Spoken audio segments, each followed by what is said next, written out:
Welcome everyone to the Blue Team Village Incident Response panel. We have an awesome group here for you today with unique experiences and perspectives on security incidents and incident response. I'm really excited for today's discussion. But before we get started, take a look at the poll we posted on the Blue Team Village Twitter earlier today about ransomware and whether or not victims of ransomware should pay the ransom. We are going to get on that topic in a bit, and we would like your input on the poll. Also, please post questions for the panel in the Blue Team Village Discord in the Talks Track 1 channel, which we'll be monitoring. My name is Russell Mosley. I go by Smokem on Twitter, and I'm a lead with the Blue Team Village. I've been a Blue Teamer for my entire career, building and managing security operations at small and mid-sized companies. So I wear a lot of hats. I've done everything from sysadmin, I've been an IT director, a security ops lead, a compliance auditor, and today I'm a CISO at a rapidly growing government contractor. All of my experiences involve developing and managing small teams, and as a result, I've had the opportunity to do a lot of different things in the security field and build decent security programs without a huge budget. I'd like to introduce my co-host, Xavier Ash. Xavier?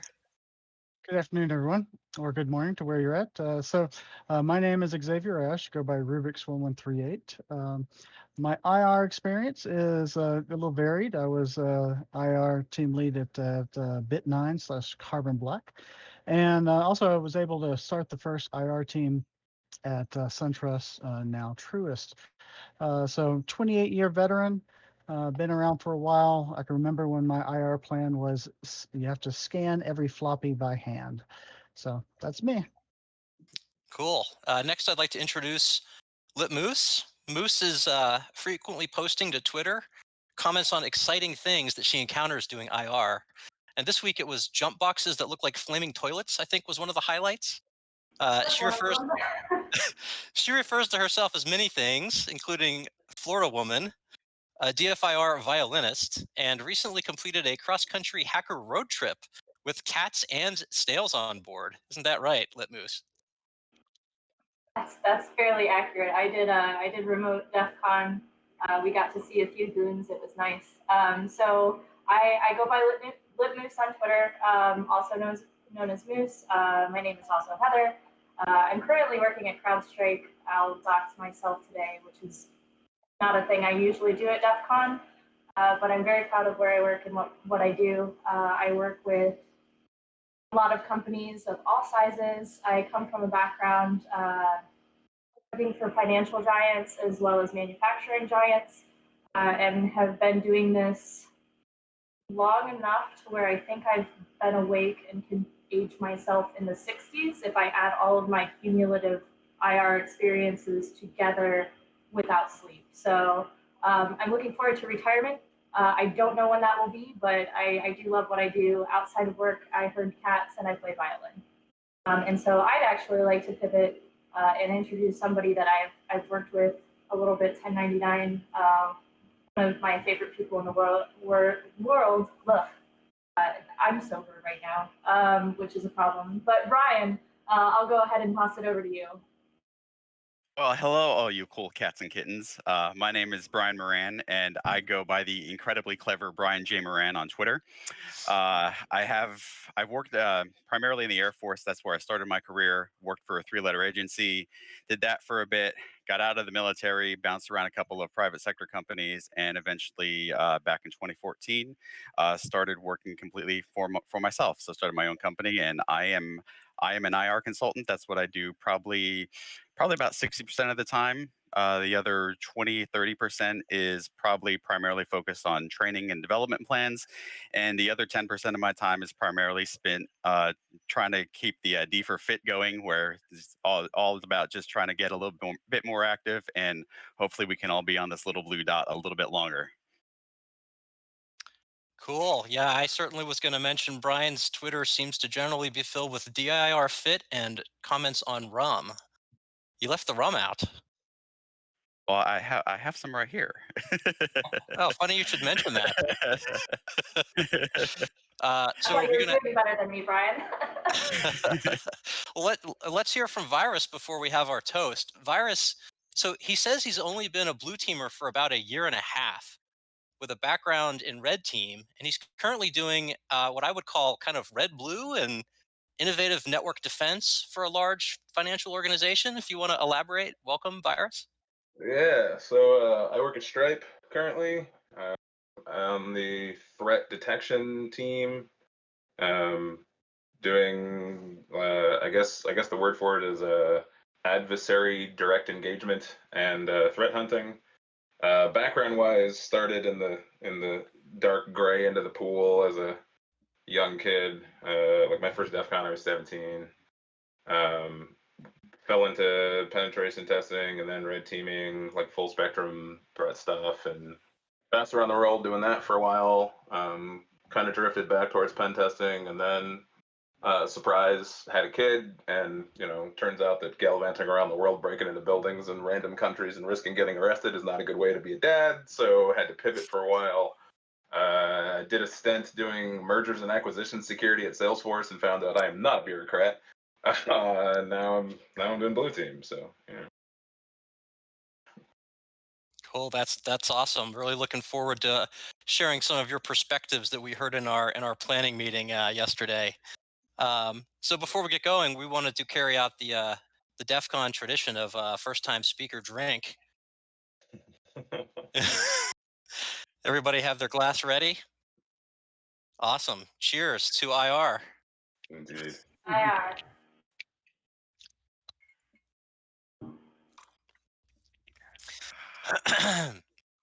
All right. So to kick it off, we're in a unique situation here in 2020, right?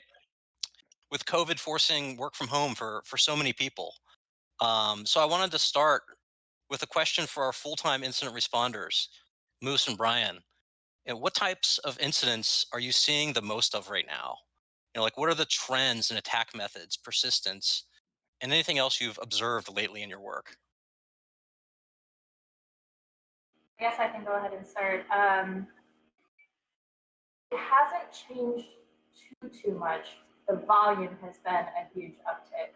I'm still seeing a ton of ransomware attacks. A curious thing that I'm seeing more of now is actually, I would say, more intrusion via remote code execution has had an uptick recently with a lot of the bots out there, vulnerability scanning. I would say that those are getting hit before people can patch just a little bit faster than I used to see. But a lot of the end game for what I'm seeing now is either encryption and then extortion or exfil and then extortion. And I would say that the volume has just gone up versus what it was like a year ago.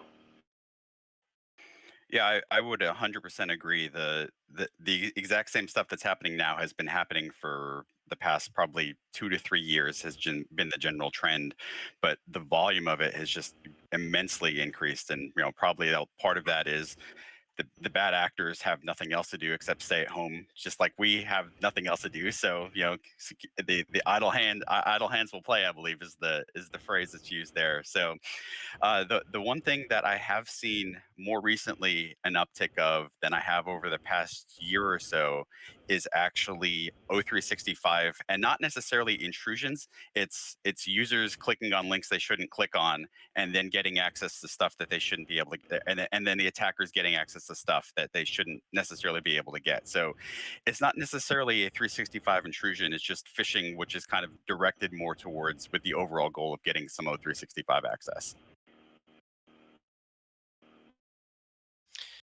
Yeah, that's interesting. I wanted to ask, a lot of companies have focused a lot of their security on their networks and, perhaps not as much on their endpoints and cloud services. And now that, many of their workers are remote, they don't have the option, to do monitoring and, to on their network, and maybe aren't as well prepared to monitor from their endpoints and their cloud services.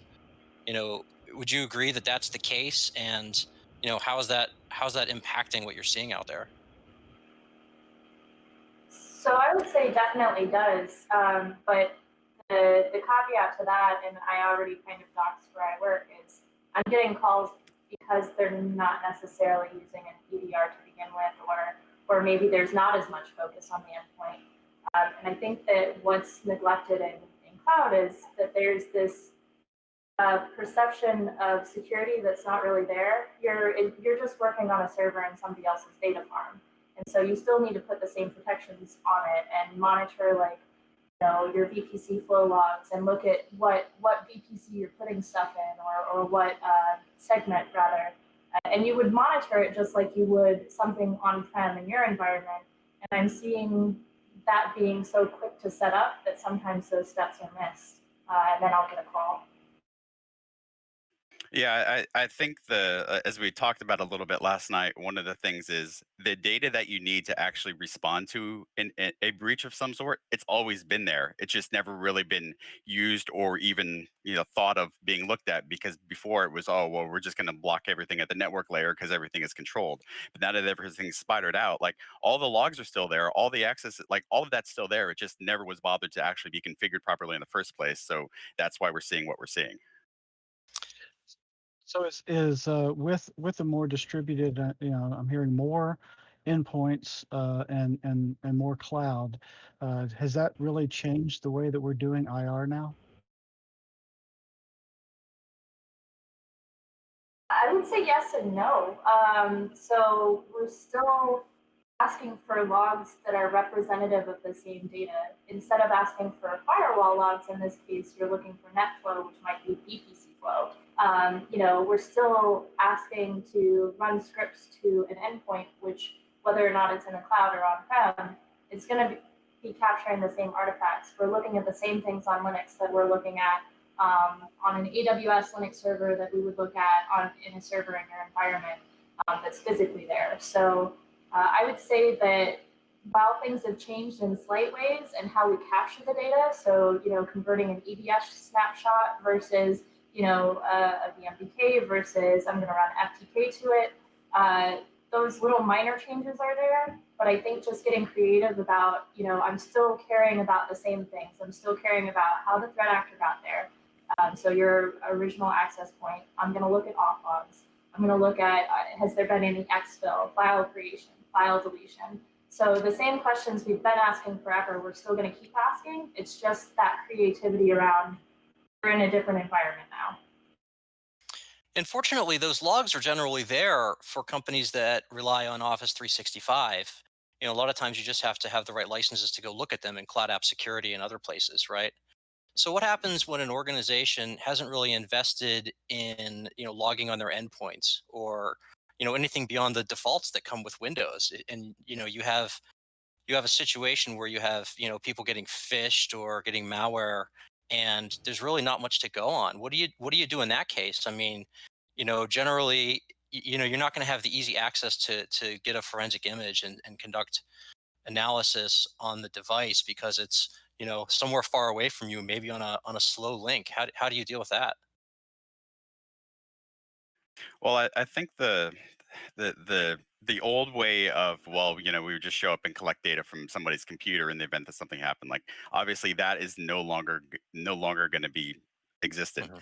So you have to get creative with essentially trying to get the same people on together, like on a call like this, and figure out what you actually have access to, not necessarily what you have, because more than likely in the event that someone like myself or Moose gets called in, like stuff has already happened that's really really bad. Like we're pretty much the last people you want to see in the event of an incident.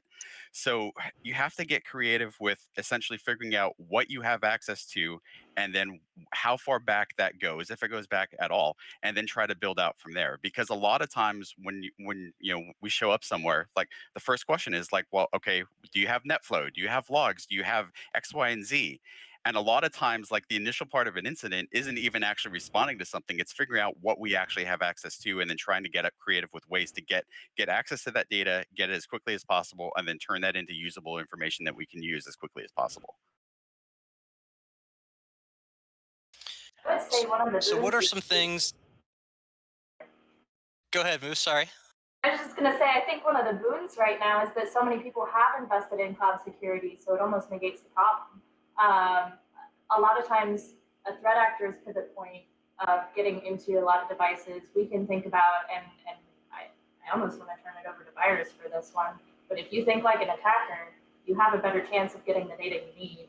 And I worked a case recently where, I couldn't run the scripts I wanted to, but I looked at what they did and I said, well, let's just replicate what the red team did, or what the threat actor did in this case, and let's red team it.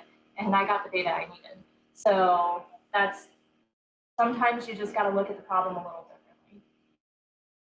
I think another curveball that I started to see is, for companies that have used WISE terminals, you really can't take those thin clients home. And so we've seen an increased use of other devices like Chromebooks. And so wanted to see any advice out there. If somebody that's listening is going to be doing any type of incident response involving Chromebooks used as, thin clients. Is there any advice that you can give to those folks out there? Oh, looks like we lost Moose for a minute. Well, so I know that there's been some research into essentially the data that you can collect from Chromebooks. I know Jessica Hyde from Magnet Forensics has done quite a bit on that, and I believe this past year she's given a few talks on that. So there is data you can get from Chromebooks. You have to get clever with it. But one of the things that's interesting is if you use Chromebooks, more than likely you're using some sort of Google instance, and Google has a ton of data about you. Whether you use Google or not, Google has a ton of data about you, and because you're able to get all of that data back from them, and admittedly, there's a lot of stuff to go through, but it's not necessarily like Chromebooks are incredibly secure. Like I love Chromebooks. I recommend Chromebooks to pretty much everybody who gets click happy with any kind of links. Like just use a Chromebook for a while, and hopefully that's going to eliminate a big portion of your attack surface. Like it's not going to completely eliminate it, but it's going to take a big portion of that away. But it's essentially at the end of the day, we're still trying to look for the oddity outlier information of data access, data exfil, stuff like that. And with the stuff that you can get from Google specifically, like all of that's there. It's just a matter of being able to get it, being able to process it, and being able to digest it. What are your thoughts, Virus, on doing IR with cloud and distributed endpoints without the hardened network of tradition? Um, in some ways, I guess I haven't been around in the blue team ecosystem enough to know the difference. Like I've always like the few roles that I've had that are hardened blue team, I've always had the power to at least have a say in kind of what our telemetry looks like. And I mean, coming from the red side, I've frankly never really bothered wanting network stuff. It's always, anything that's a network artifact, I only care about it in the context of what the endpoint did in terms of interaction. And so it's just usually easier to filter on down and kind of pinhole what I want. I have definitely within the past year I've dealt with some vendor breaches, which are all public, so I can say that, but I guess I won't say exactly what they are, so I won't get fired immediately.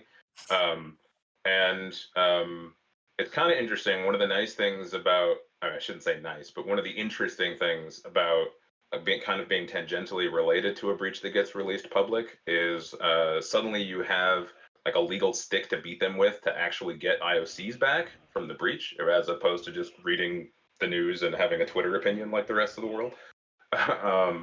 And from what I've seen, it definitely, like the game for the vectors in terms of the game for getting in doesn't seem to have changed. It's usually not the server.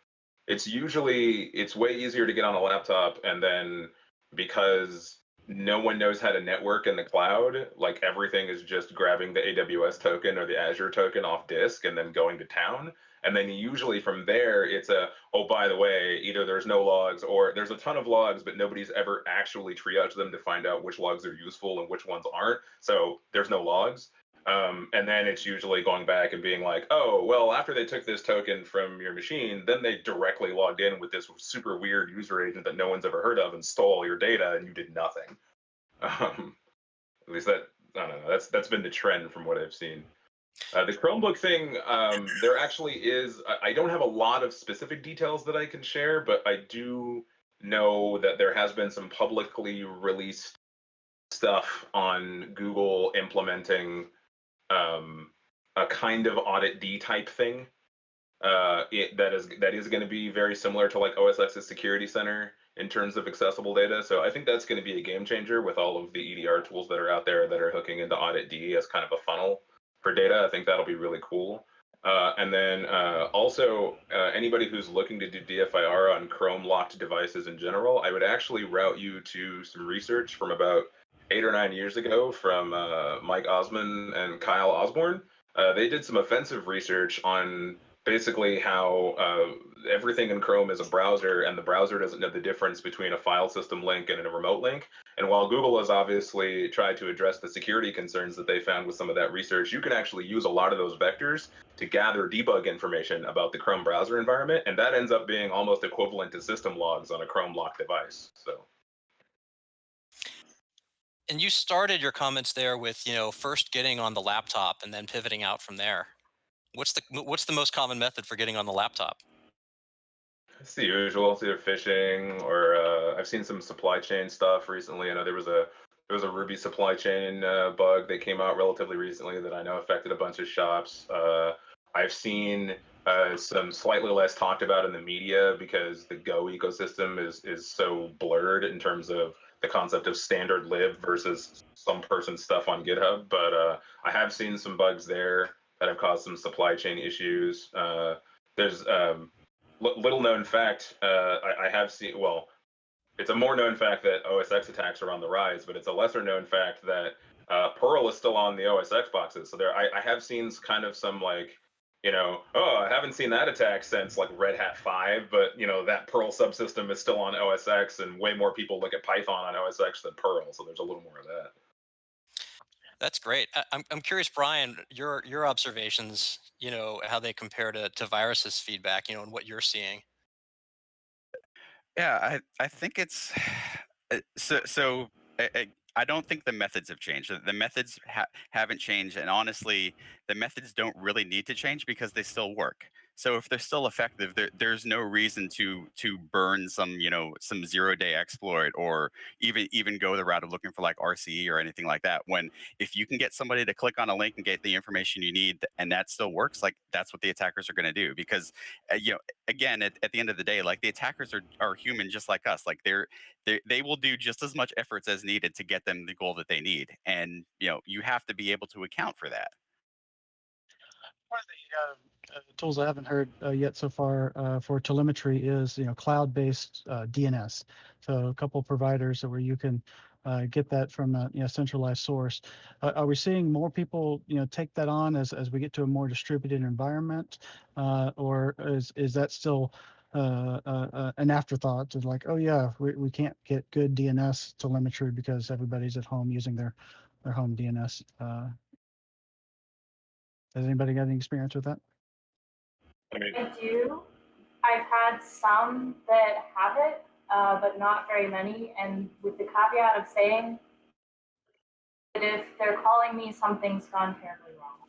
Or counter, we do security assessments in environments, and that might be something we come back with because they've set up a cloud environment and they want advice on how to make it better. So I will say that I have a little bit of a bias in answering this because even though I don't see it as much, it's usually because they're calling for help.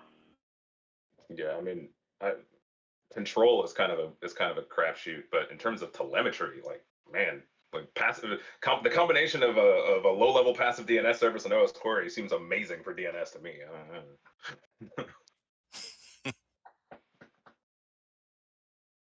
Yeah, like so I'm gonna say pretty much the exact same thing that Moose did. Like I would like to see it more. However, a lot of places don't see it, and the places that call us, more than likely, there have been several shortcomings that led to calling people like us in the first place. So typically, we wouldn't see something like that because we're not the security architects or anything like that. Like we're something horrible has happened, everything's on fire. Oh, call them in, and they're hopefully going to calm us down.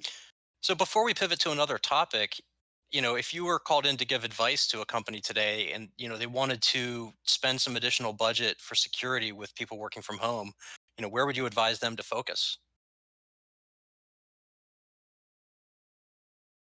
I mean, I can tell you we have an entirely remote workforce right now, and there is some scatter in terms of operating system layout and like pretty much 100% of our EDR effort at this point is done using OS Query. That's pretty public information. I don't really feel like I'm giving away secret sauce saying that.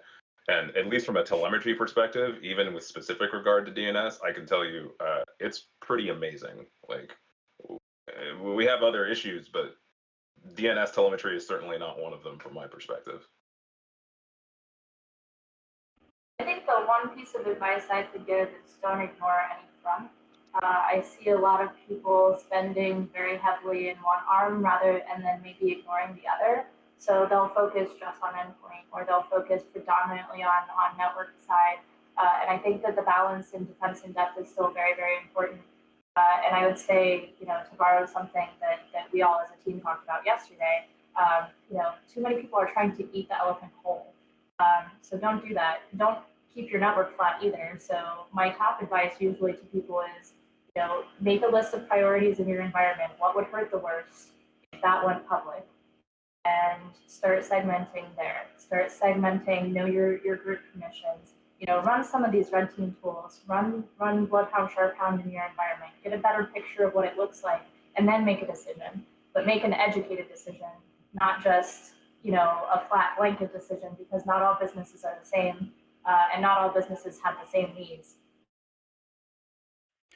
Yeah, I think before spending any money, the first thing that a company truly has to do is take a look at what they already have, the people they already have, and then try to build a solution from that. Like just like Moose said, like a lot of times when I go to places, like they don't even have something basic like a network map. So then I look for the attackers when essentially, they dump like ip.txt to some system. And then I have an actual network map that I can go on because the attackers have left it there for us, fortunately. So that's literally the only way insight that we have to what's actually on the network is what the attackers have done. So, you can't be just spending money while you have all of these gaping holes that just have never been addressed. Like you have to do a serious honest and truthful evaluation of what you currently have already before you make a decision on what you're actually going to do to try to improve. And related to that, skills versus tools, right? Should you be investing in your staff and in their skills, training, sending them to conferences like DEF CON, where they can learn from the community of what others are doing, right? And increase their capabilities instead of buying tools. Thoughts on that, anyone? I have strong feelings. So I think it's both. So you really need to invest in your people, but don't overtax them so much that you're not giving them the tools to work with so that they're getting alert fatigue. You don't want to have them working with the bare nothing, and then getting mad at them when they miss something.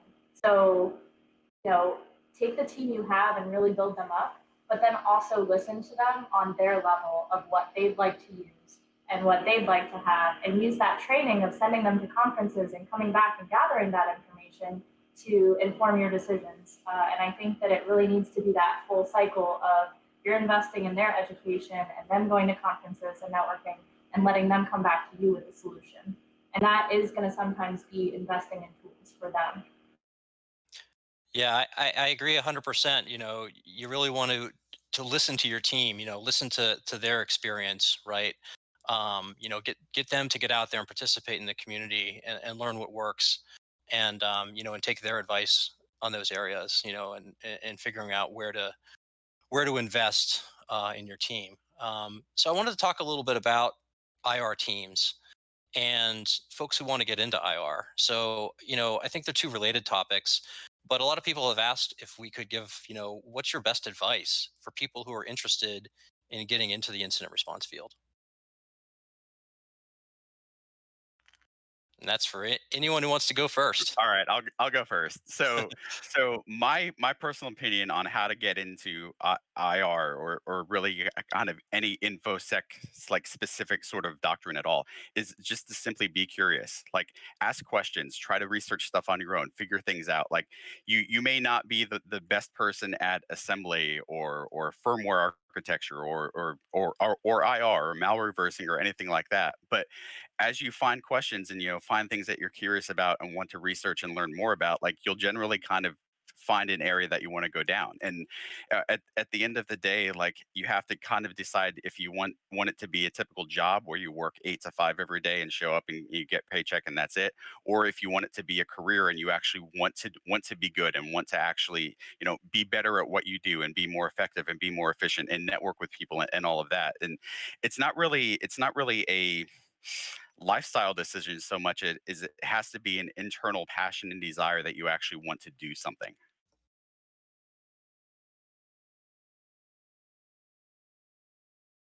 Anyone else want to comment on that one?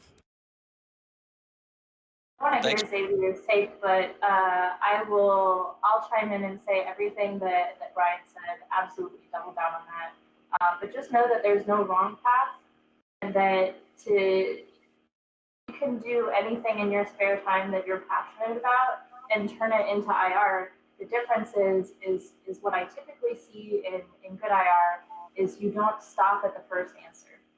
So, and you don't stop at the second answer either, or the third. It's this stubbornness and that drive of being stubborn to where, okay, make yourself a home lab, image your own devices, break them, like see what you can do and see what you're seeing and use that to train yourself.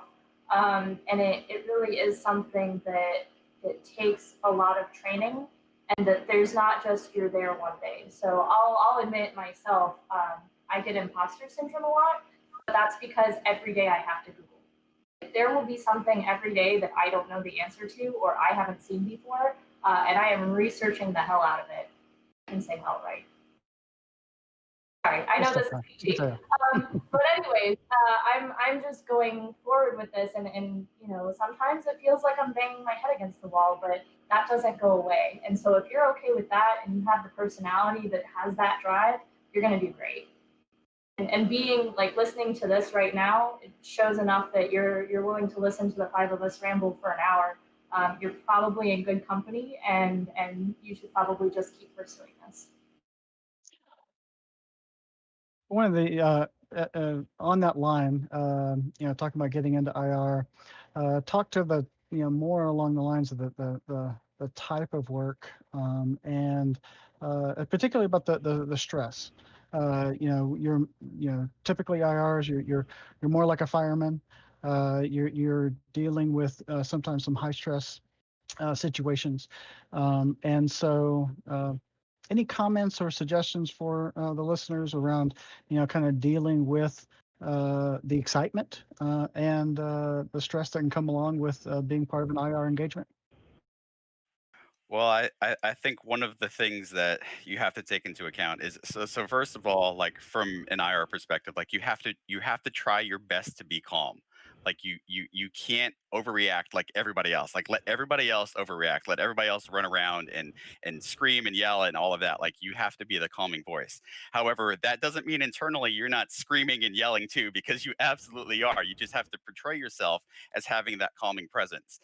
And you also have to essentially not necessarily have the right answer, but you have to have a answer, because the path to recovery always starts with one step forward. And it doesn't matter if that step is even down the wrong path initially. Like you just have to go forward, because the takeaway that you can always have no matter what is somebody out there has it much worse than you currently do. And you always have to remind yourself, like, as bad as everything is, like there's some company out there that got owned, and they are in unbelievably an even worse situation right now than you are. I think that everybody in IR is a little bit of an adrenaline junkie, and that you're kind of lying to yourself if you're not. Brian, didn't you go like base jumping or something at one of the cons that we've been to recently? Yeah, Something. I jumped off the stratosphere in Vegas a couple of years ago twice because I wanted to. So Right. So there's Nice. a Yeah, personality that goes along with it. I was going to take the question and ask each of you individually. You know, how do you get away from it? How do you deal with the stress? You know, so Brian goes jumping off of the stratosphere in Las Vegas. How about you, Moose? You know, how do you get away from this? What are your breaks? Uh, well, it's twofold, right? Like everything I see on a daily basis, it's somebody else's worst day. I don't work for their company, and I I had to realize this about myself in every job I've had. So I've not always been IT. I used to be vet tech. I used to be medical. I was a lifeguard. All of these things have a similar like mind in that it's really high stress, but it involves helping. And so I think to me, my release is in seeing that step forward in that progression. And even if it's not happening right away, being able to reassure the people that I'm working with that it is truly happening, that at the end of this, their environment will be better than we left, that it started at. And then if that doesn't do it, I have cats and the violin, and on the worst day, I'll just shut everything down, everything gets unplugged, and I open up the violin case and I walk away. And I think that's really important is that you don't have to eat, sleep, and breathe this. You really should walk away sometimes. And that's what's kept me alive. And how about you, Virus? I mean, it sounds like you certainly have some of the adrenaline junkie in your experiences in your past, breaking into buildings, you know. So what do you do for breaks? Shenanigans. I mean, I guess the first thing is like, don't get stressed. Like that's a big part of it. I mean, I've made a lot of I've definitely steered a fair amount of my career decisionry of like, you know, when I finish an arc, I go, did I like that, or was it just stress in the bad kind of way? And then I use those takeaways to just not do that anymore. You know, kind of quantify how much my time is worth. Because if I spend the whole time when I'm not at work stressed out about work, then I'm essentially working for free. So if I factor that into my paycheck, I'm like, oh, this isn't that worth it. So that's definitely the first step is just don't do stuff that stresses you out. You know what your zeal is. But on a practical level, like I played music for like 25, 30 years semi-professionally. So, you know, I do that. I kind of zen out. I cook, I dry age meat, I make my own gin. I like scotch. I do a lot of drugs. And then I play with my boy. You know, I'll stand up from my desk when I'm working on a hard problem and just say, hey, let's go for a walk. And he's 3, so that's amazing for him. It's great. He just runs around. Um, Yeah.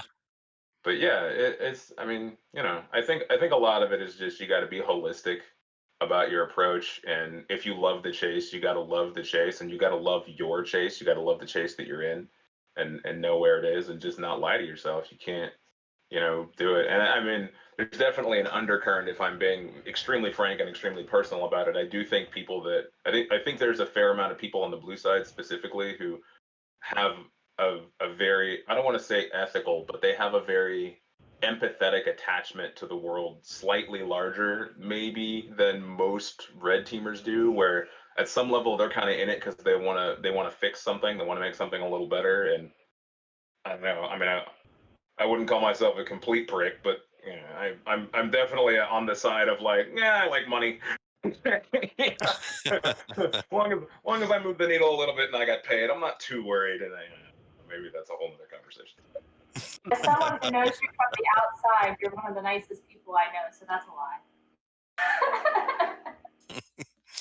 If we could get back on the topic of the IR field and IR teams, we had a question in the BTV Discord about what are your top recommendations, do's, and maybe some don'ts, for growing your SOC and your IR team. If you're at a company and it's growing and you get budget to have some full-time folks doing security operations and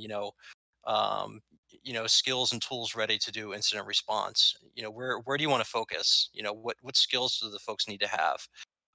What are some of your preferred tools? And I know it depends a lot, but just in general, where would you focus? Brian, why don't you go first? Well, I think it goes back to it very much does depend, but it also depends on what you currently have already and essentially what you have the ability, what you want to essentially try to strive for. Like if you want to go a very, very cheap route as much as possible, you would use something like OS Query or use something like Velociraptor, and try to essentially keep it on the cheaper side. But at the end of the day, it's still going to be able to work. Of course, if you have unlimited budget, like you just line up boxes, like crazy, and then you have all the tools and everything. But to be completely honest, that's not feasible for anybody. Like companies will not just blindly give you ridiculous amounts of money to spend on people and tools and resources. So you have to try to make whatever you have work with what you can, and that's one of the things that I stress. Like, it doesn't necessarily matter what the dollar amount is. It's trying to make every dollar count as much as possible, so that way at the end of the day you end up with a truly better result. If you have a very high budget, great, like you can afford expensive tools, but do you really need those expensive tools? Do you really need an expensive person to come in, maybe for 3-6 months or something like that, and help train and make the team better to already use the stuff that they already have? In that case, you could argue very much that bringing somebody in external for a little bit and helping them, not really as a staff aug, more of kind of like an overseeing mentorship almost, like that is a much better investment than just blindly buying $1 million worth of random tools. So it truly does depend, but it's like everything else. Like, you have to make a business decision about it and essentially try to maximize every dollar and get the best value for that as much as possible. And we've used the word a few times in this panel, telemetry. So from my perspective, one of the first things that I would want to do is set all that up, is set up a central logging system, whether it's SIM, whether it's something much simpler. But for me, doing incident response, those are the keys, right? I mean, I've heard it said, logs are everything, and that would be one of your first steps, would be to make sure that you're gathering enough information so that when an incident happens, and just in general, having logs has so much value for IT support, for everything that we do in security. My approach to this is really, it's like a three-step. It's like a three layer moniker. Um, so I think the first thing that it's important to grasp is that a program, we talk about a program, whether it's an IR program or a security program, large or blue team program, a program is business process. That's what a program is. It's not blinky boxes. It's not even the talent in your bullpen. It's documented process. That is the definition of your program. And so the first rule is, if you're going to build a program, build a program. That means encourage your people to, and this kind of leads into the second thing, which is tribal knowledge is the enemy, right? So like the first job of everybody on the team is to take everything in their head and inject it into business process.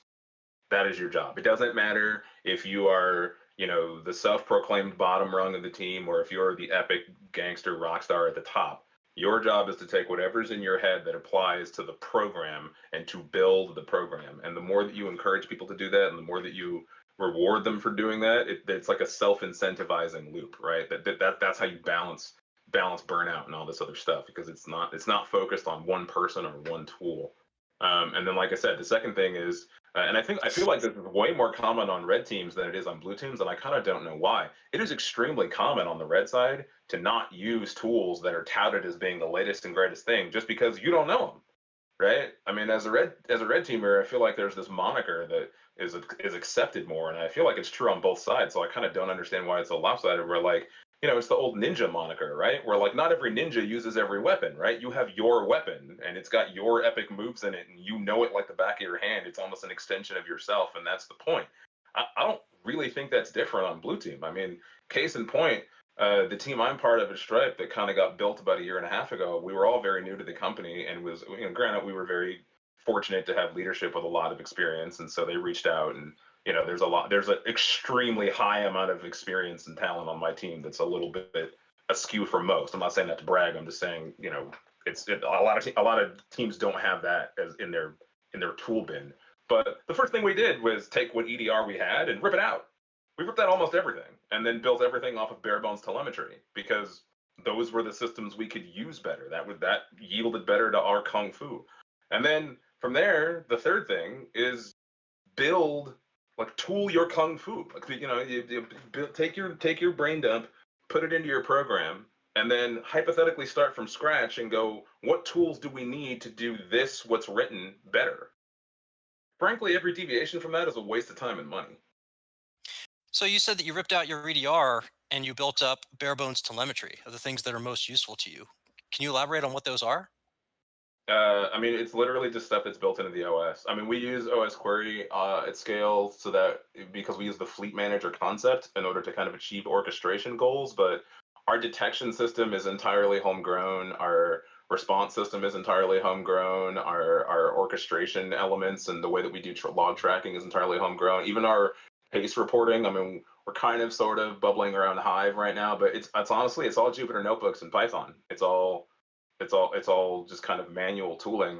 And at the end of the day, if I take that and I put that in the ROI bin, we spent way less on human time writing some Python than we would ever spend on third-party utilities. And to be honest, most of the third-party utilities are trash. I mean, I won't pull any out just because I don't want anybody to kind of, have to be under the boot because I said something. But like, man, there's just so much money spent on these tools that just don't even do what they say on the side of the box. I don't understand why that flies. I mean, that's just, I don't know. Say what you will about red team or blue team infra. At least the red team stuff does what it says. It just doesn't say a lot. The blue team stuff, man, this seems to be a problem. Like the cereal box nutrient facts are just wrong.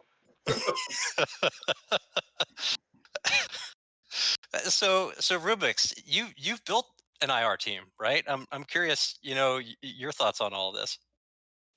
Yeah, it was. I always go back to the kind of using the fireman analogy. So IR for we're in financial services.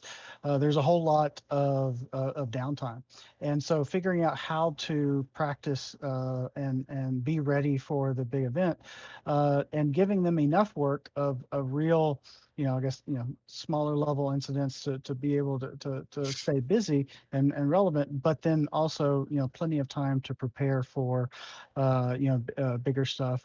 And so, lots and lots of practices, tabletops, drills, and, encouraging our red team to really give us some good scenarios.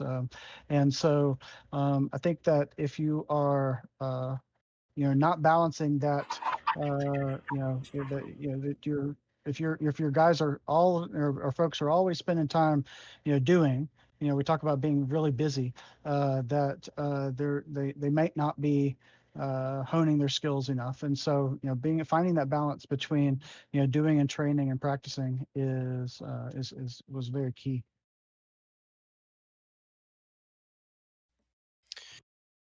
I think the one thing I'd have to add to that, and everybody else has given really good advice here, and this is a part that I'm really passionate about because it's one of the reasons that made me leave companies. Don't silo your people and listen to what they have to say.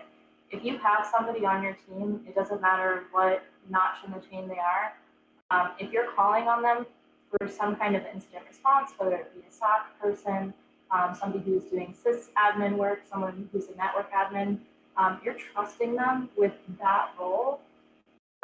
Trust them if they say they have a passion in response as well. Let them play in other fields because there is not a silo in incident response for our attackers. So there really shouldn't be a silo for our responders. And one of the reasons that I work where I work is because there are some days where I'm not incident response. I have the freedom to do red team stuff. I have the freedom to help build our tools if I want to, or scripts. Some of the most brilliant scripts I've seen to date were built by my teammates in response to the Citrix vulnerability, for instance.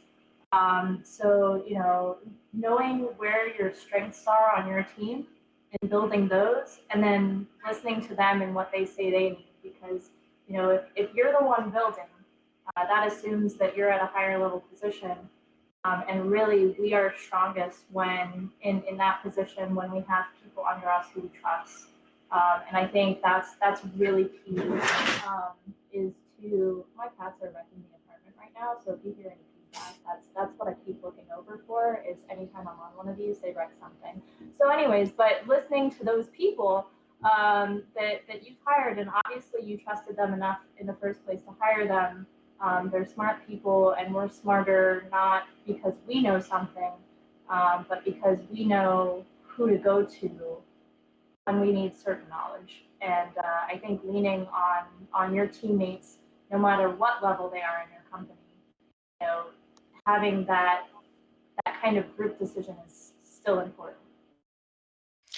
Yeah, I think that's really great advice.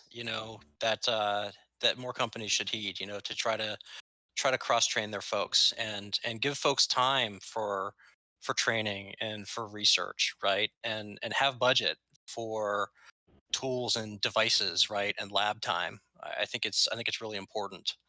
Um, so I wanted to pivot and talk about ransomware. So we had a passionate discussion about this yesterday, and I'd like to try to rehash some of that for our attendees. And to kick it off, earlier today, the Blue Team Village Twitter, we posted a poll, and we were looking for people to give us their opinions. The poll question is: your organization is the victim of a ransomware attack. Should you pay the ransom? And about 89% of the responders said no, and about 11% said yes. I think, in summary of our discussion yesterday, is it's not that simple. But for the benefit of everyone who wasn't in our private discussion yesterday, what goes into the decision of paying the ransom or not? And I think Moose started first yesterday. If you want to go first again today. Sure. this is this is the most, like, let me tell you right now, this question made my blood pressure like go up a little bit, because for me, when somebody says, do I pay the ransom, on any call I have, or even if I've been in person, I look at them and say, well, what does your legal team say? And that's still kind of my answer, is that I don't think you should make that decision for your business in a vacuum. And I usually recommend that people talk to either their internal counsel, or have external counsel involved in that decision-making process, and not necessarily negotiate for themselves. Because these are, if you look at it this way, the way I like to frame it, because I'm not going to say yes or no, spoiler alert, I'm not going to say yes or no, because it really does depend. And that's not my decision as a responder to make. But I think that the most intelligent things I've seen done was calling on experts who do this every day, because if you think about who hit you, you're not their first hit. You're not the first people they've probably ransomed. They've hit other companies. These are professional criminals that are going after you almost all of the time if they're extorting you for something. So get a professional to represent you. That's kind of my opinion, and I will preface that with that as an opinion. Okay. Brian, you kind of immediately had a, you know, from the heart response that you then elaborated on. Could you share that with all of Yeah. our So listeners? as Brian Moran, human being, my first response is always no. However, that is simply me as a human being, because I don't feel that it's right to pay criminals for doing crime. However, we'll preface all of that with put on the consultant hat, the business process hat, and all of that. And honestly, the answer is more than likely it's usually cheaper to pay the ransom than it is to deal with the cost of everything else involved. Like, it's never it should never, just like Moose said, like, it should never be anybody on the infosec team ever. It should never ever be their call. It should be legal's call, because legal absolutely needs to be involved, not just from the perspective of, is this okay with the company, also from this perspective of, you're potentially looking at paying somebody in another country. Like, are there sanctions against that country? Like, right there, you could violate even more laws just by paying the ransom. So now you're in double, because all your debt is gone, and now you're getting sanctions and fines and investigations levied on you, because you are literally, potentially financing something that you shouldn't be financing. So it's not our call to make at the end of the day. Like, we can respond and say, here's X, Y, and Z, here's our thought process. But generally, from the overall business perspective, it's usually much cheaper just to pay the ransom and be done with it than to deal with any of the public scrutiny, deal with any of that. But you know, we're not lawyers. I don't think any of us are even going to pretend ever to be a lawyer. Like even if we say at a Holiday Inn Express, we are definitely not lawyers by any stretch of the means. So we can have our opinion and we can give you thoughtful, evaluated opinions, but like our actual thoughts at the end of the day truly don't matter because it 100% decides on legal and what the course forward is from them. Yeah, thank you. I think a lot of folks have that reaction of no, I don't want to pay criminals, but there is so much to the decision to be made. And Virus, you came at this from a different angle than I've ever really thought about it. And that angle was about ransoms and kidnappings and kind of relating ransomware to that type of crime. Could you rehash that for everyone? So I basically distill everything that I tried to kind of get across in our joint meeting as ransomware is a crisis. The breach that put it there is the incident. So if you have a flat out answer on whether or not you should pay the ransom when it comes to ransomware, you're doing it wrong because that's not how crisis management works. And I don't understand why, as even an industry, InfoSec would try to solve crisis management when every major Western power, every branch of every military and military contractor that's worth their salt, every political, wing contractor. I mean, crisis management is a well understood science that has been researched by every tactical engagement and business risk school in the world forever. And the fact that the thing that's being ransomed is a piece of electronic capital versus human capital does not change the game. I just don't understand why people would insist on coming up with a pat answer for that. I think it's stupid.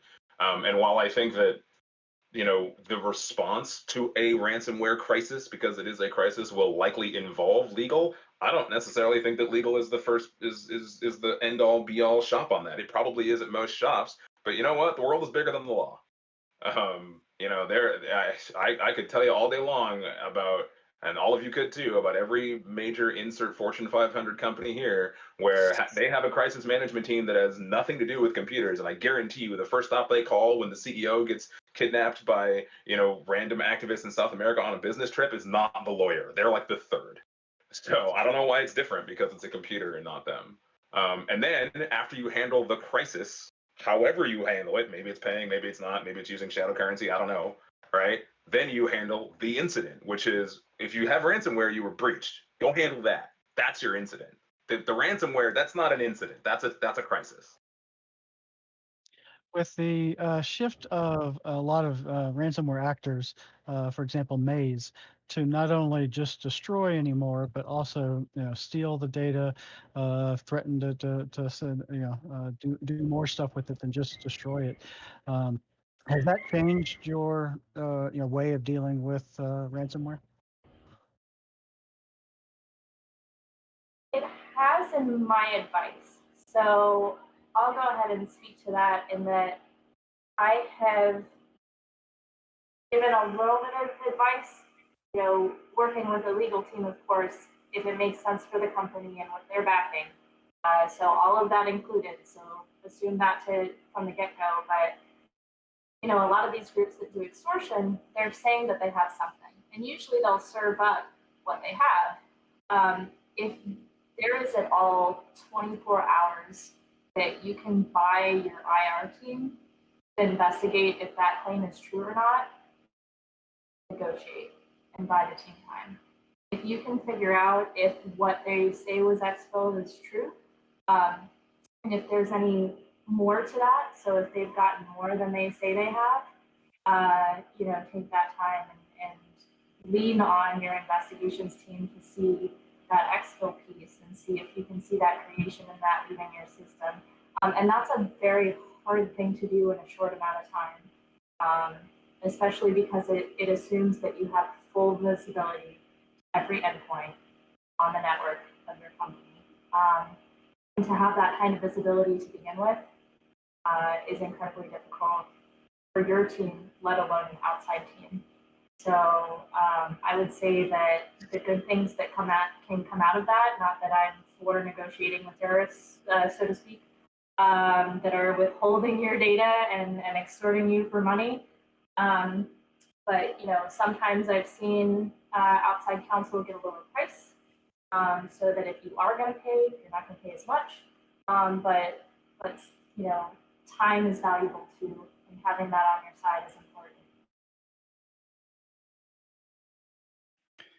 Yeah, I think one of the things that is kind of hugely important, but also at the same time incredibly underrated, is the way that ransomware works. Ransomware is a business. Just like any other business, ransomware at the end of the day is just a business. And I don't recall seeing personally, and I'm sure it's happened, but I don't recall a case personally where the actors have claimed to have something and they truly did not, that they were bluffing. Like, because if you're running a successful business, like, you're not going to lie about what you have and everything. Well, unless you're Enron and stuff like that. But for the most part, you're not going to actually not tell the truth about certain things. So if they claim that they exfil data and you as a company have no way to prove that, like, number one, you're already in way worse problems than having ransomware. Like, you have so many other problems that you need to deal with.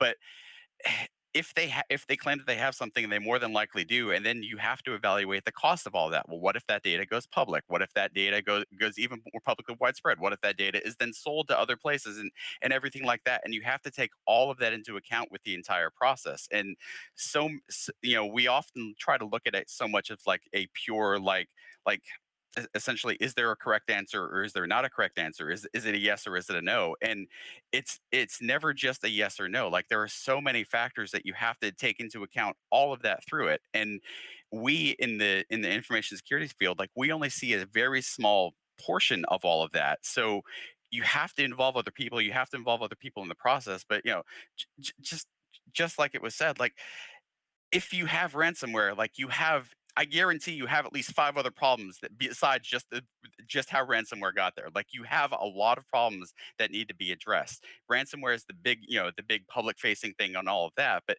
there are so many problems that need to be addressed internally, and then you as the practitioner have to take into account, all right, here's my little take on the ransomware, here's all of that, and then essentially that decision goes to somebody else. But ransomware, I've never seen anywhere where, like, oh, well, we got infected with ransomware and that's the only problem that they have. There are many, many other gaping holes that they absolutely have. I can guarantee that. And on that note, we've unless somebody else wanted to say something else on ransomware, Virus, were you about to speak up? I was just going to answer Rubik's question. Okay. Yeah, go which, for it. if I understand the question correctly, it was in a nutshell, does introducing extortion into the ransomware topic change the game? So my answer to that would be no, at least not for me, because I've already given my 2 cents on how I think that the orchestration of the conversation around ransomware is wrong. In terms of, have I seen it change the game? I would say yes, and I would say the way that I think it is changing the game is that counterintelligence is a thing, counterterrorism is a thing, black on black kill squads are a thing, and they have always been a thing in Blue Team. They just haven't been very talked about because until words like hacking back started being introduced into the InfoSec conversation, those were mostly gray areas to a lot of professionals. My experience is that the reintroduction, because I have seen it before, especially dealing with like adult fields, it's way more common than what I've seen in corporate space, and now I'm seeing it a lot more in the corporate space. I think those areas are getting a lot less gray, and they're showing up on the radar of a lot of risk teams because they're starting to realize that that's how you fight this. But again, is my prescriptive advice that there should be more of that? No, that doesn't really answer that question. Awesome, thank you. Any other comments on ransomware? I will say that the other thing that's I've seen a lot is ransomware used to be kind of a singular program that executes, and they've got its programmatic way of doing destruction. Is that now when you hear of ransomware, it's a full-on incident. They have a number of backdoors. They have a number of accounts, right? You can't just go and contain it and say, I've cleaned up the ransom. We found ransomware on 5 machines. We've re-imaged those 5 machines. We're good, right? Now they're going to have, spend some time in your environment, stolen accounts, have other ways of getting back in. And so you really have to do a full incident response, find out all the things that the attacker got. It's no longer a simple case with like we used to deal with. So. The only other thing that I would add that this is the hill I die on because I'm one of our, how do you say, Linux enthusiasts where I work, is most people associate ransomware with Windows. And while that's the case, that doesn't mean you should ignore your Linux environment and never assume. So make sure that you're building that up and you're looking at it, and don't ever assume that. Right. Don't ever assume that it's just, if I have access to your environment and I'm a bad guy, if you give me an easy pivot point, why shouldn't I take it? So kind of have that in the back of your mind, and don't go tunnel vision only on your Windows systems, and don't make it easier. Sorry, virus. I didn't mean to give you such a laugh. I mean to be rude, I just never heard anyone say that ransomware is a Windows thing. I'm like, there have been ransomware on mobile phone boot ROMs since 2001. Who are these people? I hear it. I do. I hear it.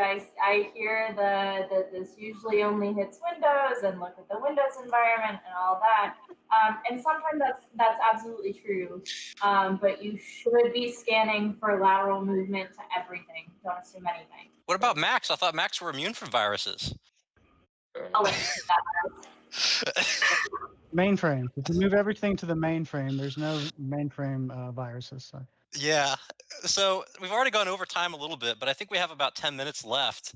And so I wanted to kind of reward the folks who have stuck around through all of this very, very serious conversation on incident response and try to end on a lighter note. And so I was gonna ask each of you if you could share one good story about one of the craziest things that you've seen, whether it was on a response or in some of your own actions, Virus. And I will remind you that this is being recorded. So who wants to go first? Anybody got one queued up? I have one kind of queued up a little bit. So this is actually a combination of two. So one is the worst thing that I've ever seen in an environment.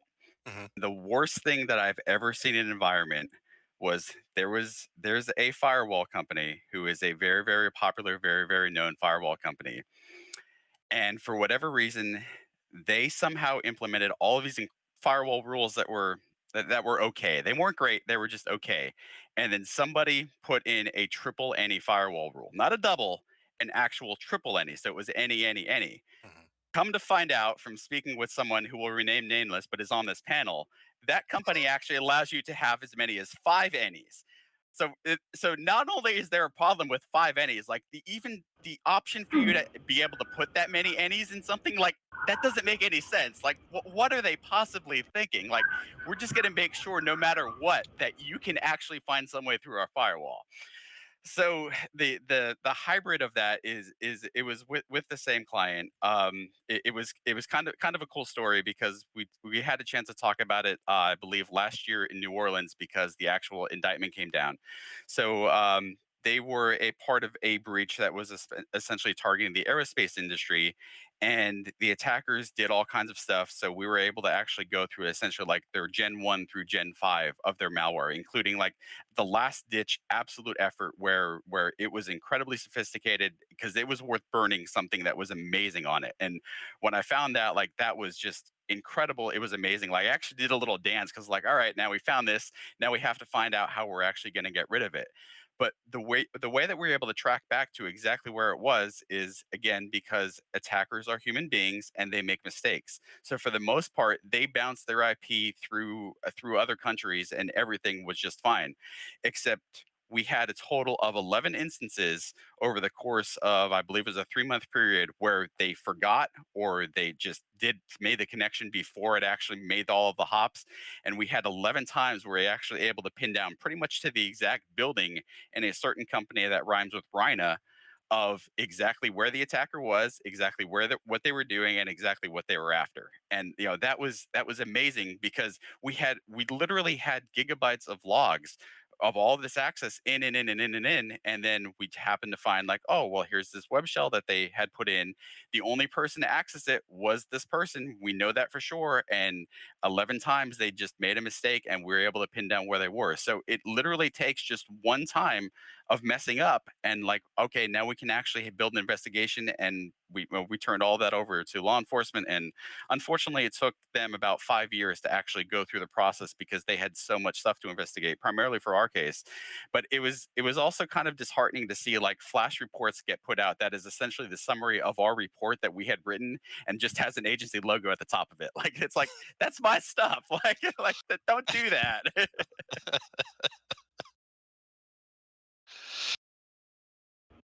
All right, so who can go next? Oh man, I guess I should follow just because, Brian, at the time I had told you I saw 5 Ennies on a firewall and I was like, what in the hell? And it was like a horror for me, because I was just like, it was at the top too. So if you think of how firewalls work, if you've ever done any kind of architecture on them, top down, and it was 5, and it's any source, any destination, any application, any user. And I don't know which one I left out. Location and service. There are actually 6 that can be set, and they set 1 as deny. And I didn't even know why they set 1 as deny, because I was just like, it basically just works. That's the answer I got, by the way, was it just works. But my war story is actually recent. I have a lot of empathy. I see a lot of stuff in ransomware, but one of the coolest things that I've worked a couple of was, not too long ago, there was a salt stack vulnerability that came out, that allowed for, basically, the long story short is it allowed you to get root to anything that was an internet exposed that was a salt master. So salt stack is used to manage and administer a Linux environment. And it's a really cool thing. I actually really like it for administration purposes. But there was a vulnerability, and if it wasn't patched, you could get root into anything that was internet exposed. And I just happened to see it in a couple of cases. I thought, going into this, oh man, if I had root on something automatically that was internet exposed, what could I do? And I spent a long time looking at this environment thinking, I'm going to find something cool. They got in and they used it to spam crypto mining bots everywhere using the Minion service. And that was literally it. And so I want to tell that boring war story, because I live too for the cool, like, when am I going to find an O day? And I've seen them. Like, don't get me wrong, I've seen some really cool stuff from APTs and, like, some really cool tactics. I've seen people absolutely stomp out servers to where I have to go into unallocated space and get really creative about carving things out. But this one was one where I was going in going, I'm going to see like something absolutely crazy, because you automatically had root access and you could do all of these things, and that was not the case. And I've seen so much of that over the course of doing IR, where I'm just like, you had this level and you worked at this level. And I think that's something to keep in mind just when you're doing these things is, I was super happy to go back to the client and say, I have great news. All they did is run up your cloud bill. But at the same time, like, never assume anything, because I was thinking, like, I'm going to boil the ocean and find something, and I did, and I didn't. 2005, I was on a plane coming back from a job, and a coworker of mine is sitting next to me on the plane, and we're talking about war stories, and he tells me a war story from the week before, which is why he was late to the job that we were on. And I go, what'd you do?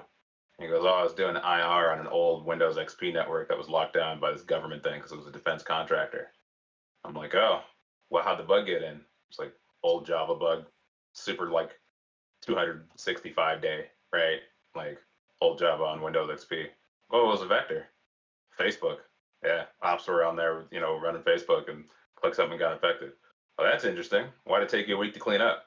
Well, didn't have a lot of ambient room on the operating system to install tools. Why?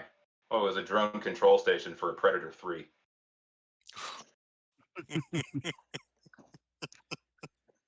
Yeah, I had a similar story to Moose about tracking down what we realized was a O-day for a printer, and we thought for sure that this was a very advanced threat actor burning an O-day for this situation, and found out it was just to run a where server off of our printers because they have so much storage. And so that again, really excited. All right, yeah, this is going to be like gonna make me famous, right? And no, they're just running where. But they somehow managed to get an O-day, and that was what they spent it on. Cool. Well, I certainly don't have any stories as exciting as those that the rest of you have shared in my somewhat boring career in InfoSec, not getting to go around and do incident response all over the place. But I just want to take the opportunity to thank all of you for accepting our invitations and coming here and sharing your experience, and helping all the attendees who are here at the Blue Team Village to learn from you. I've learned a lot from you. I think this is such great, valuable information, and getting, a variety of people's perspectives, to help us all, learn new things and different ways to approach problems. It's awesome. I want to thank you so much for participating. And for the attendees who are here in the BTV Discord, we're gonna move over to the Voice Talks chat. Anyone who's available, panelists who are available, to pop over there and take some questions like Hallway Con. So I guess that's a wrap. Thanks, everyone. Thank you.